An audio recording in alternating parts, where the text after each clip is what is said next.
welcoming Dr. Barbara. Thank you very much. Thank you for having me here. I'm excited. Anthropology and market research is my topic. Before I talk to you about that, I'll tell you a little bit about myself and how I came to be where I am today. So this is my path to where I am today. I started out, as Jessica said, in University of Cologne, where I did first a master's and then a PhD on topics that I don't really have anything to do with right now.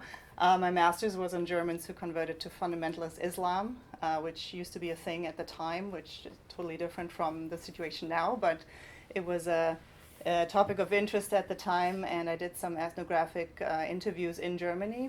And then I went to Russia, and that was the time after the fall of communism, when they opened up and the market economy started to evolve, and did field research on the development of small enterprises in this context and how they were adjusting under those new economic and political conditions.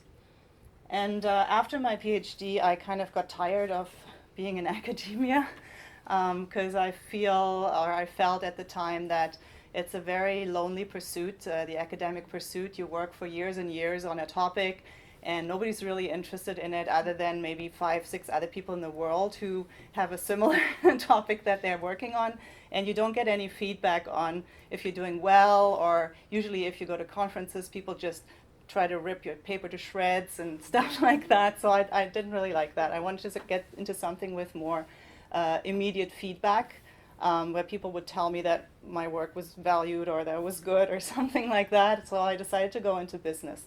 And my boyfriend at the time said, hey, why don't you try market research? It seems kind of similar to what anthropologists do. And I did. So I started at a market research company in Moscow, and then my husband is Canadian, so we moved to Canada afterwards, and that's how I came to Toronto. And I found that I really liked market research. I didn't really know what it was when I got into it, but I got into it and I really enjoyed it. I first worked for a company called Goldfarb Consultants, and then a company called EofT North America. And 2 years ago, I decided to start my own business. It's called Creative Research Designs. And what I do right now is market research with focus on the healthcare industry. So a lot of market researchers research consumer goods, whatever, toothpaste or chips or cars or financial services. I research for the healthcare industry. Most of my clients are pharmaceutical companies. And what they want to know is they want to know from doctors how they use their drugs, or what they think about their drugs, why they prefer one over the other, or under what circumstances they use this drug and not that. So that's most of what I do. What I've tried to get into recently is also digital health. That's a big upcoming area. There's a lot of investment in digital health apps, wearable devices with biosensors. So that's an area that I'm opening up for myself. So most of my research is with physicians, sometimes nurses or therapists of some sort, or with patients. And I use a wide range of methodologies, both qualitative and quantitative. So in that sense, my talk today will be quite different from the talk that some other people gave here in this lecture series before, who I think were focused on ethnography or anthropology as their main method, or the main thing they do in the business environment. For me, it's just one of many things that I can do, but not the main thing.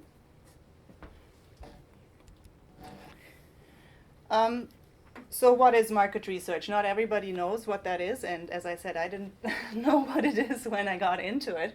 Market research, as I see it, is primary research. So it's not industry reports or talking to experts. It's talking to the end user or end customer of whatever service or product you're investigating. So that's primary research. It falls into 2 large buckets. One is quantitative and one is qualitative. Quantitative research means surveys. Mostly they're done online or on the phone or maybe in person, at a mall or something. Big data analysis would also fall under quantitative. And then qualitative, most of you probably have heard about focus groups, right? It's when people go into a room together, and there's a moderator, and the client sits behind a one-way mirror and watches the discussion. Then there are individual depth interviews. This is what I often do, because with physicians, their time is very valuable. Each physician gets a huge amount of money to participate in market research, so you want to talk to them one-on-one to maximize that investment. And then there's discussion boards that are online, which are kind of like a Facebook type experience, where the moderator posts questions and then the respondents answer, and they can also see each other's posts and then sort of respond to each other's posts. So that's kind of a new methodology. And then ethnography. And with a lot of new digital tools and platforms that have come online in the past few years, the boundaries between qualitative and quantitative research have started to blur, or it is much easier to integrate the both. But those are the two big areas. Why do companies use market research? Why do companies pay money for this type of service? They need to understand their customers better, and they need to understand people who could potentially be their customers better. Why? Because if they design a product or they market a product and then it turns out that nobody needs it, or they want a different feature, or they don't like the way it's advertised, then you can't sell that product. So you need to understand from the end consumer or customer how you should design, manufacture, and market a product to be a successful company. The ultimate goal of this, of course, is to make a profit, right? And I know the word profit is sometimes a little bit, at least in my university days, it was a little bit tainted in the academic context. But in my opinion, running a small business, if I don't make a profit, I don't have a business. I don't have a business. I don't have an income. So it's all good.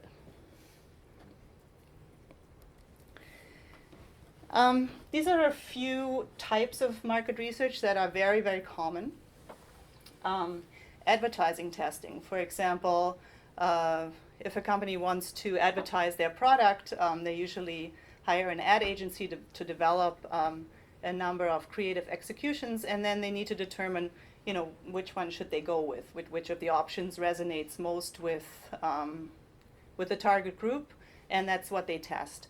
And a lot of the, I don't know percentage-wise, maybe half of all money that is spent on market research is spent on advertising testing. It's a huge business. And ethnography plays no role in it, obviously, right? Because you don't need ethnography to ask people which ad they like better. Tracking studies, these are studies where surveys usually where we ask people about their behavior, so shopping behavior, and also their perceptions of different products, and then we can sort of relate their behavior to their attitudes. So that's something that is done also, and a lot of money is spent on that. Concept testing, when companies try out new ideas, or they want to develop new products, and they want to decide, should I go with idea 1 or idea 2? So they test that out on target consumers. Pricing studies, how should they price certain items. Customer satisfaction is often run by by large service companies like banks or utilities, and they have a lot of customer service touch points. So in the bank, let's say you have an in-branch experience, you have an online experience. If you call a 1-800 number, you have a phone experience, and they need to figure out, are there any areas that we should improve? So that's why they have these types of studies. So all of these types of studies don't require any anthropology. So I just want to put this in perspective, as in there is a room for ethnography and market research, but there's a specific space for it. And there's lots of other things in market research where there's, in my opinion, no space for ethnography.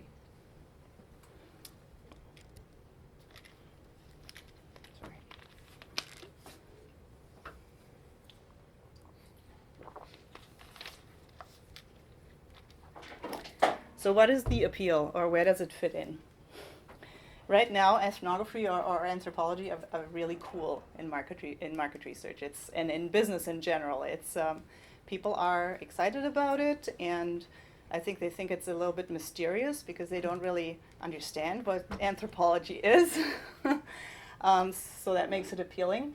And there's this belief that anthropology is able to unearth deeper insights. And the word deep is very important. It comes out in all sorts of advertising of companies who offer this type of service, is that, you know, we go below the surface, we go deeper. And the deeper you understand what the issues are, the better you can come up with ideas to solve these issues. So that's kind of the selling proposition, right? And there's some very mundane reasons also why anthropology is attractive. One is clients get bored of using the same methodologies over and over again. So they've done a gazillion advertising tests or whatever, and they want to have something fresh that they haven't tried. A lot of people are being challenged to come up with innovative stuff. Being innovative is also one of those buzzwords right now. Everybody says, I'm an innovation company, or I'm in innovation, I do digital innovation, or whatever. And so these market researchers inside those big companies get some pressure from their bosses to say, you know, come up with something new that gives us better insights. And then lastly, one of the reasons why anthropology is attractive is because of the changing business environment. And this is something that the last speaker from Idea Couture addressed really well, I think. There's this uncertainty about the future in the business community. And I think it's driven by the last, let's say, 5 years of smartphone development, basically, right? Everybody has a computer in their hands. And there are so many things possible that were not possible before, or that we couldn't have imagined before.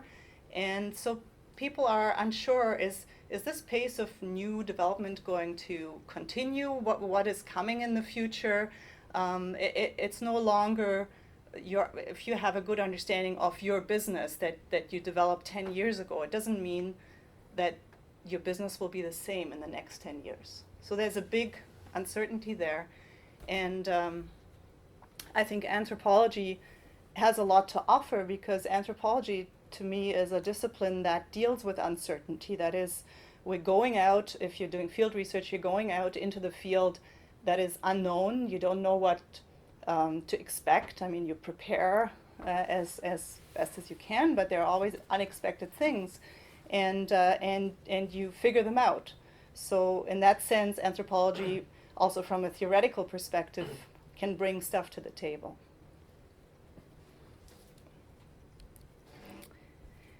How does the ethnographic method actually work in the business context? In the academic context, you usually go into field for a year, and I think this was driven by the fact that anthropologists usually studied agricultural communities, and to fully understand what was happening in a community, you had to live there spring, summer, fall, and winter to see the full agricultural cycle. So that's why I think we still go for a year. And there are festivals, over the course of the year that occur only once, so it does make sense to do that. In a business context, an ethnographic interview takes 2 to 4 hours. And that may seem short, but in a business context, that's a long time, because you have to pay the interviewer for each of those hours, and you have to pay the respondent for each of those hours. So the longer more time you spend with somebody, the more it will cost you. So to do a 20-minute survey online is a lot cheaper than to send a guy into somebody's home who spends 4 hours with that person. So that's sort of the background. But 4 hours still gives you a lot more information than a short survey.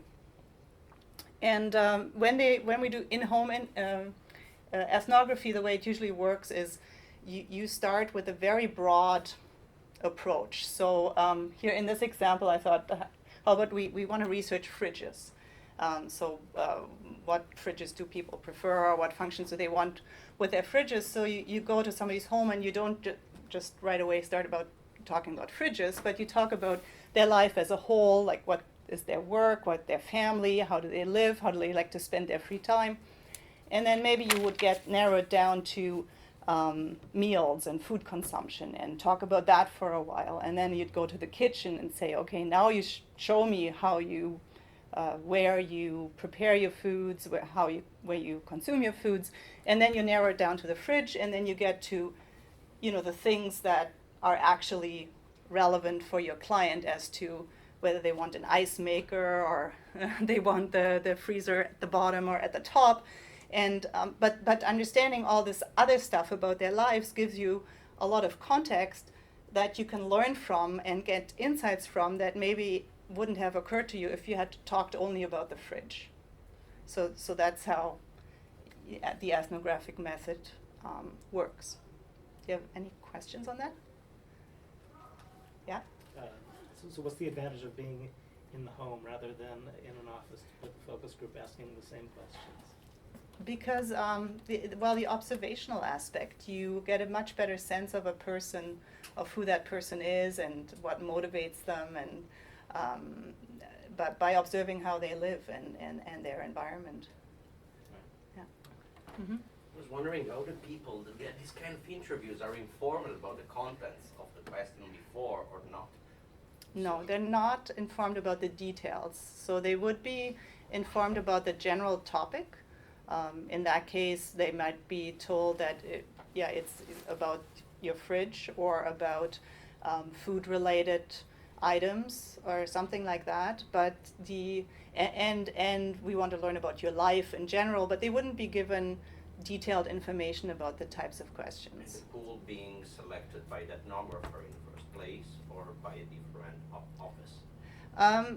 Usually in market research, there are companies that specialize in recruiting respondents for studies, and they have a pool of people, they have a database of people that qualify on various things, or they send, they post ads on Twitter, or there's a lot of different means of recruiting people.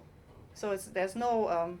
But if you're wondering if it's a scientific way of somehow determining whether to invite somebody or not, it's not a scientific way. It's basically, there's a screening process. So would be maybe 10, 15 questions that screen the person to see if they qualify for the study. So for the study, they would have to have, a fridge. Be banned by the employer because even then the recruitment selection is not scientific. It's like if the employer is completely trust the methodology, which is not used in full. So it's like a brave bet by the employer, like investing on something that is not a scientific methodology. Well, no, it is in the sense that, so if I'm a manufacturer who sells fridges, anybody who has a fridge, or let's say who is pondering purchasing a new fridge in the next year, is my potential customer, right? So if I invite people to participate in research, as long as they say, yes, I am planning to purchase a new fridge in the next year, they're in, right? And there may be other criteria like age or gender or income level or whatever, but I mean they qualify. They are a potential customer. Okay. So we already talked about this a little bit. The advantages of doing ethnography in the market research context is that you observe people in their natural environment and you learn things from that observation that wouldn't have been obvious just by talking to them in a focus group. That can be by observing, the surroundings and also often people there's things that they don't verbalize, right? But you see something in their apartment and you're like, oh, what's that? Or why do you have, why do you keep the milk outside of the fridge? Or whatever, something that they didn't think of talking to you about, but being there, you can observe it and gather so much more information. So and plus the richness of learning more about their whole lives. When somebody sits in a focus group room and they tell you about their life, I don't know how, not that their people would be lying, but I'm not sure how close to their real life that is. Whereas when you're sitting on the couch in your living room, it's more real, I think. The disadvantage is it's very time-consuming method compared to other methods in market research. And it's very hard to standardize because you don't really know what to expect when you're going in. I mean, there is a certain guide, and you can write an observation guide and say, okay, you have to take note of these items, whether the person has them in their apartment or how are they arranged or whatever it is. But there's always unexpected things, and those are often the things that provide the most learning from the research. And that's a bit of a problem. So you need somebody who's really good at this type of research. If you do research over the phone, it doesn't take a lot of skill to administer a survey over the phone, whereas this takes a lot of skill. And if you're working in a larger team, you have multiple researchers, it's very difficult to standardize that they all capture the same thing. So at the end, and the analysis is time consuming, so it ends up being an expensive proposition. So Yeah. could you elaborate a little bit more on like what the most skillful ethnographers or anthropologists might do in those situations, like those ones that you really can depend on to go into someone's home or Mhm. into those, can you elaborate? Yeah, well, I think you have to be able to think outside the box, or to be comfortable doing that. Often when market researchers are trained, or depending, I guess, where, but you're sort of trained to follow a certain guide. So it has these questions, and when you're starting out, you're just administering these questions, even if it's a qualitative interview, just kind of one by one. And then as you get better, you don't say them in that order that they're on this piece of paper, but you adjust the order depending on how the person responds, and then you start probing. And I think a really good ethnographer is able to adjust these things on the fly, or they're able to see, okay, this aspect of this person's life is really pertinent to how they use their fridge, right? So this is something that we should take note of in all the following interviews. Or then they decide to spend more time on that aspect during the interview than on other things that they had envisioned would be important. So to be able to make these adjustments on the fly, to have that confidence, and also to be able to think back to what the client really needs to understand in the situation, and how that experience in this person's home relates to what the client needs to get out of this. And that's a difficult skill to learn.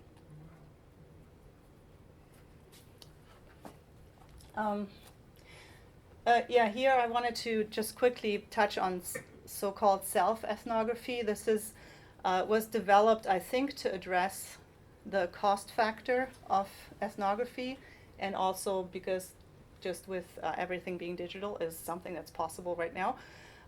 So instead of sending an ethnographer into a person's home, or whatever the situation is you want to investigate, you ask the respondent to investigate him or herself.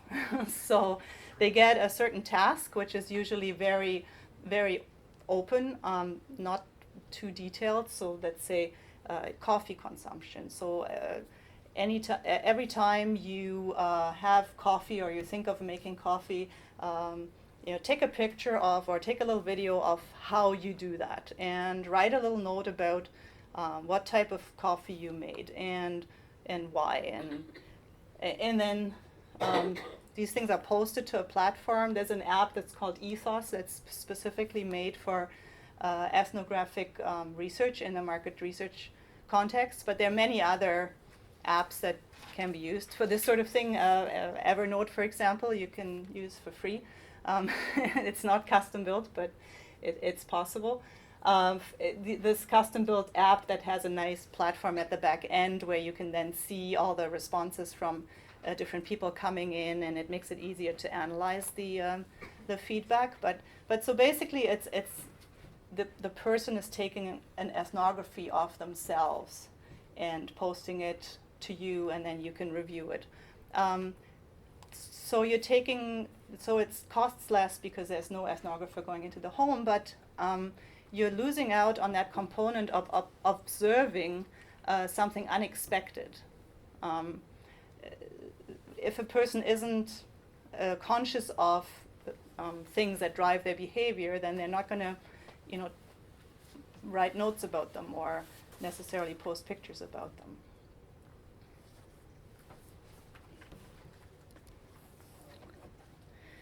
When is ethnography really useful in the market research context? In my opinion, there are a few use cases. So the first one is when the research objective is very broadly to understand somebody's experience.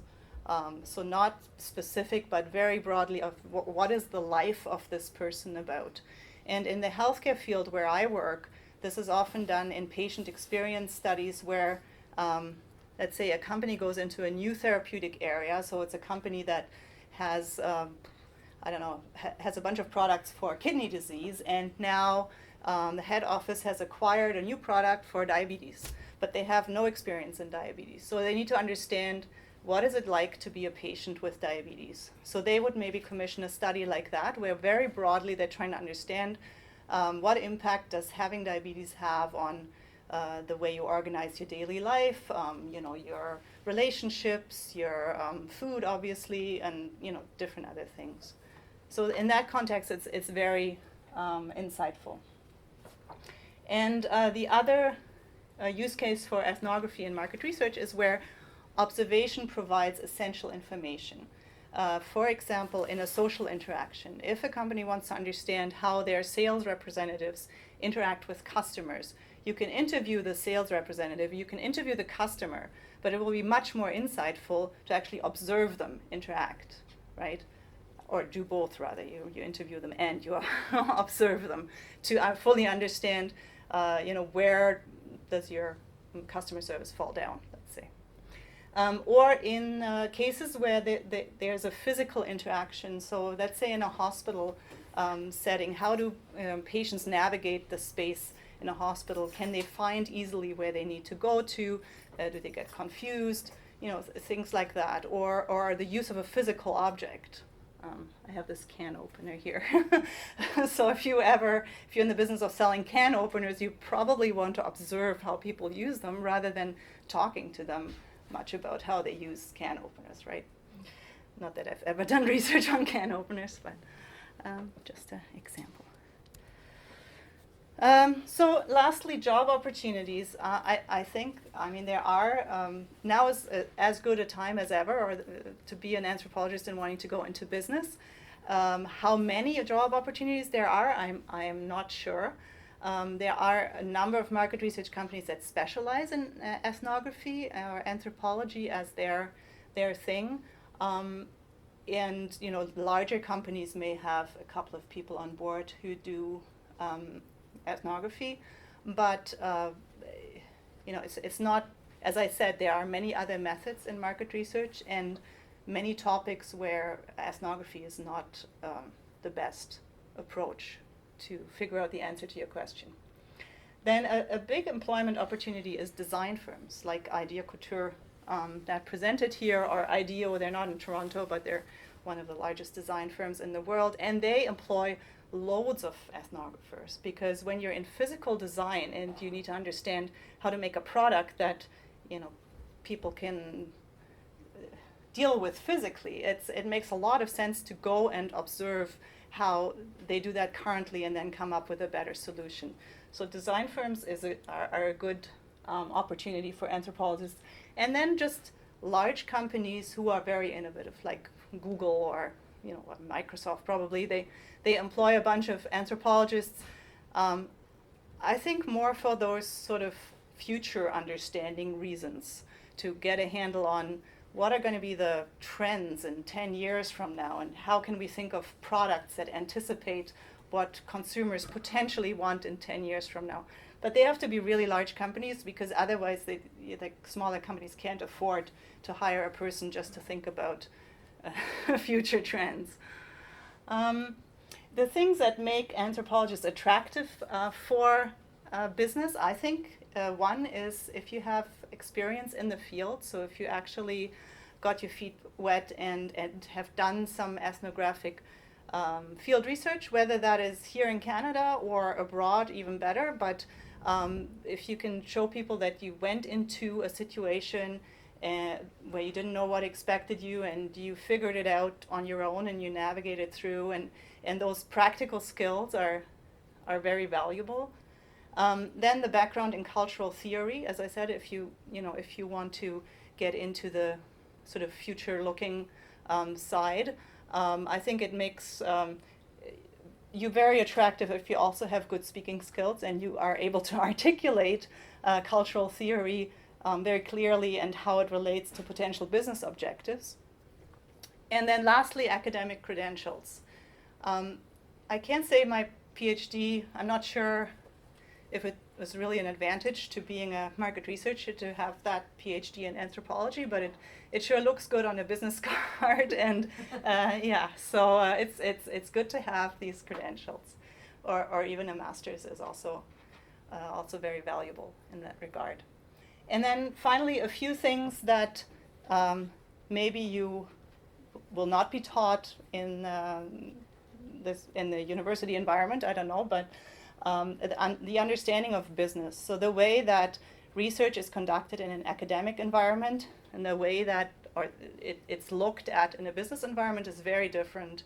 And that's sort of a mindset that you, I think, have to learn on the job when you start working somewhere.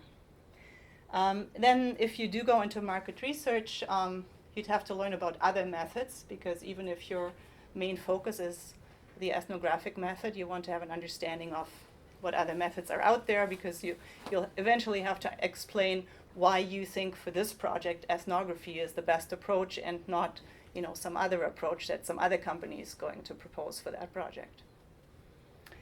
And then last but not least, I think this is not just for anthropologists, but for anybody looking for a job right now. An understanding of digital and social media is essential. And there are still many people out there who think, oh yeah, Facebook is just like for texting, for linking with friends and stuff like that. But no, if you're doing anything related to consumer insight or insight into the minds of whatever population, you need to understand these media and technical skills. Even a little bit of coding skills or programming skills. They're very useful. And that's the end of my talk, but before we begin a discussion, I want to show you a little video that I made, not for an audience of anthropologists, but for a business audience, to explain to a business audience what anthropology is and how you can use it.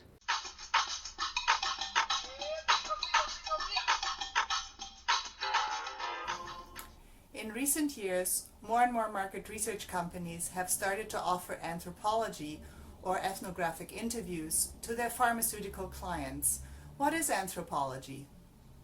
The academic field of anthropology can be defined as the study of human nature or the study of human culture. Historically, anthropologists from European countries would travel to less developed parts of the world, live among the local people, and try to figure out what they were doing and why.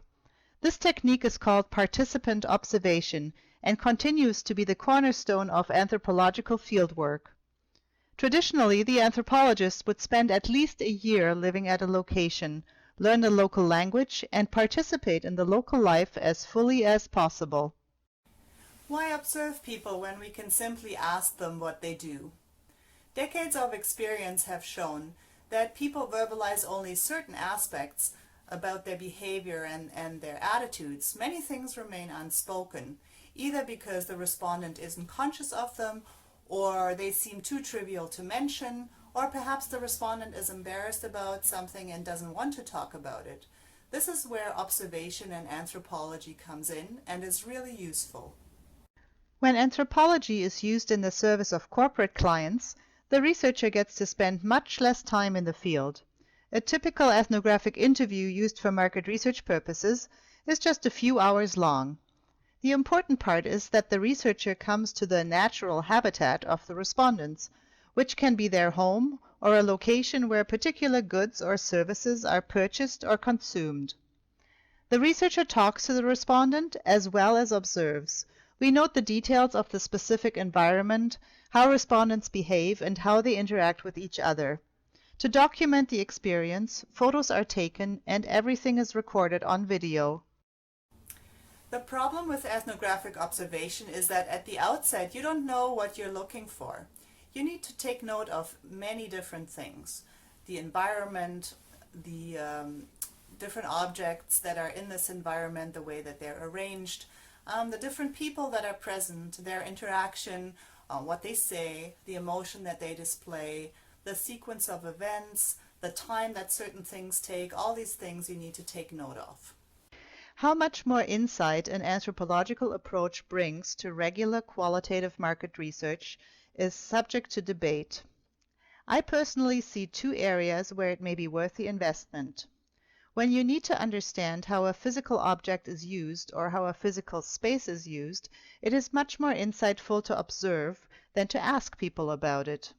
In the healthcare context, observing the flow of patients in a clinic or observing usage of a medical device at home can contribute greatly to improving their layout and design.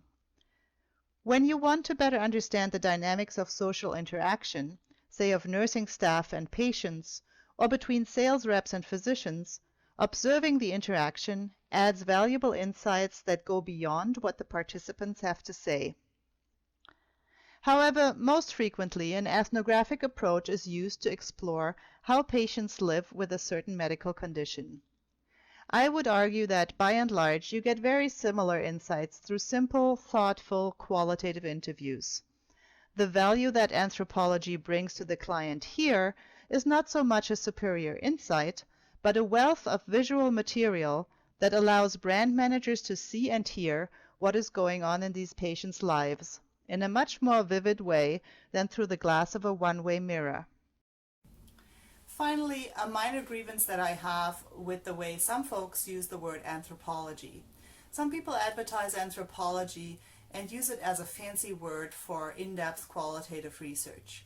They're missing the point in that the thing that makes anthropology special is that we go to the respondent's location and observe them in that location. Interviews that are conducted in facility or over the phone can be very good qualitative research and very insightful, but they're not anthropology.